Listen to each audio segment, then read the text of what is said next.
Pada video ini, kita sama-sama akan mempelajari bagaimana enterprise arsitektur itu dapat membantu untuk menghubungkan strategi, bisnis, dan teknologi informasi itu sendiri.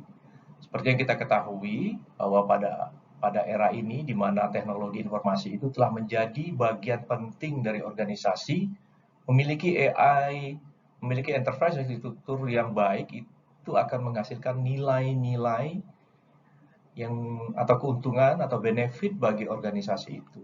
Meskipun ada juga tantangan-tantangan yang harus kita handle dalam penerapannya.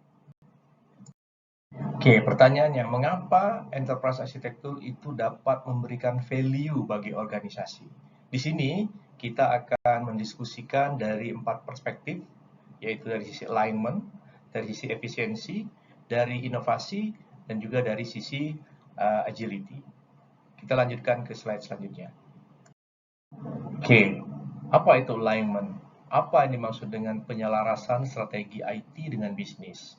Jadi di sini, penyelarasan strategi IT dengan bisnis adalah merupakan proses untuk memastikan bahwa keputusan dan langkah-langkah dalam pengembangan dan implementasi teknologi informasi itu sejalan dengan tujuan dan visi bisnis.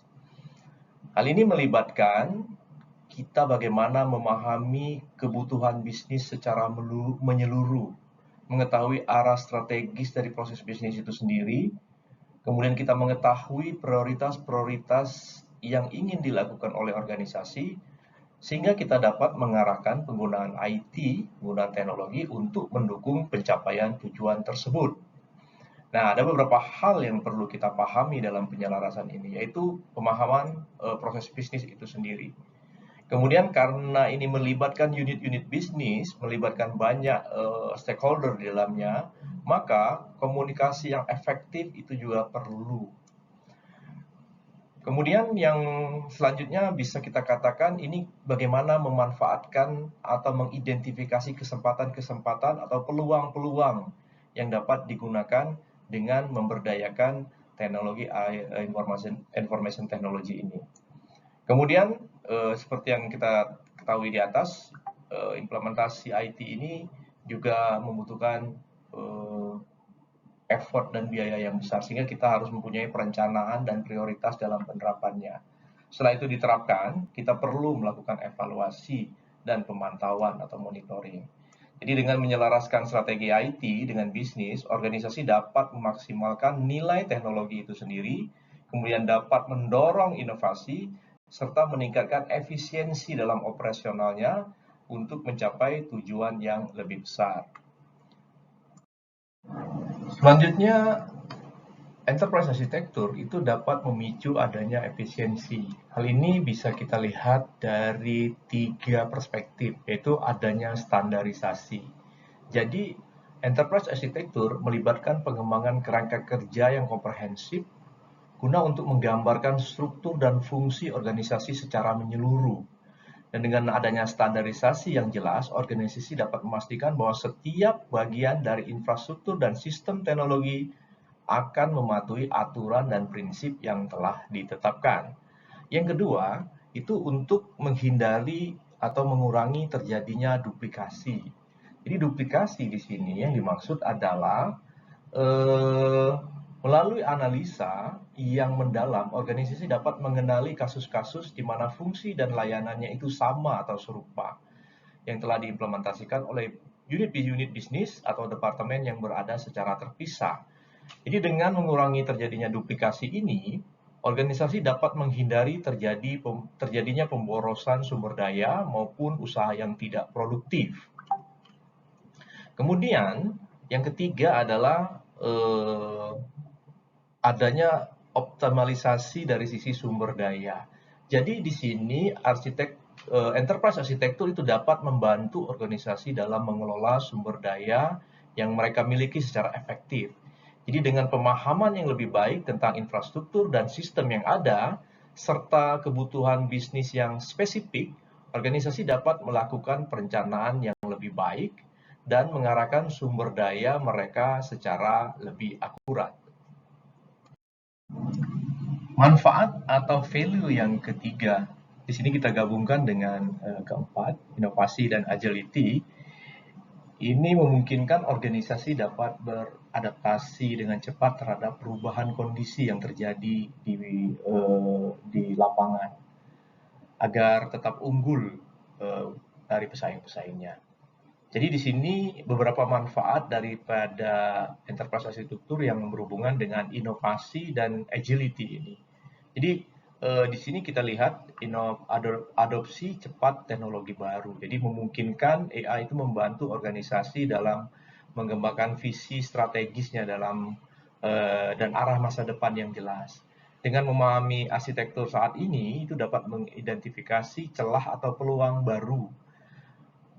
Jadi AI juga dapat memfasilitasi terjadinya proses inovasi yang lebih terarah. Juga organisasi ini menjadi lebih gesit dalam beradaptasi dengan perubahan, karena di era digital seperti ini, kegesitan ini menjadi penting. Jadi AI ini dapat membantu organisasi untuk menjadi lebih responsif terhadap perubahan pasar maupun persaingan.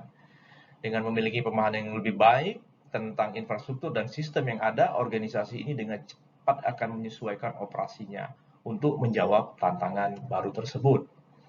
Kemudian, bila kita lihat dari inisiatif transformasi, jadi terjadi integrasi dan kolaborasi yang lebih baik antar berbagai unit bisnis dengan departemen-departemen yang ada dalam organisasi. Jadi dengan memiliki pemahaman yang seragam tentang arsitektur dan tujuan organisasi yang sama di antara unit-unit bisnis, itu dapat meningkatkan kemampuan untuk beradaptasi.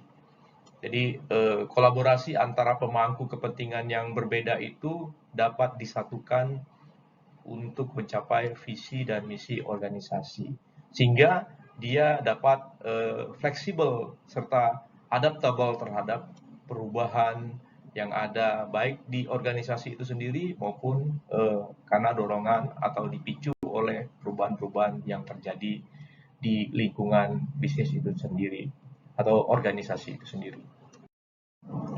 Sementara value enterprise architecture telah kita diskusikan sebelumnya, penting juga untuk melihat atau mengidentifikasi adanya potensi resiko yang terlibat dalam penerapan IE ini.